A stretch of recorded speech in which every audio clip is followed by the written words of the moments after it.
Ikinakasana ang ikaapat na civilian mission sa West Philippine Sea ayon kay Akbayan President at atin ito convenor Rafaela David. Sa pangunguna ng atin ito coalition at Akbayan Party List, inaasahan pong panibagong civilian mission sa darating na summer.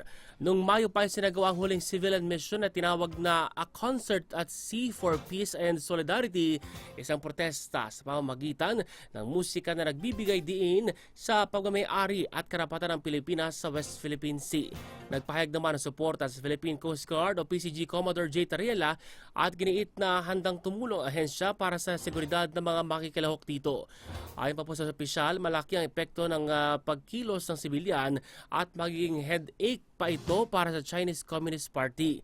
Batay po sa datos ng PCG noong 2025, dumami ang Chinese Coast Guard at Maritime Militia na nag-deploy o na-deploy sa West Philippine Sea na nakaapekto sa kabuhayan at seguridad ng mga mangingisdang Pilipino.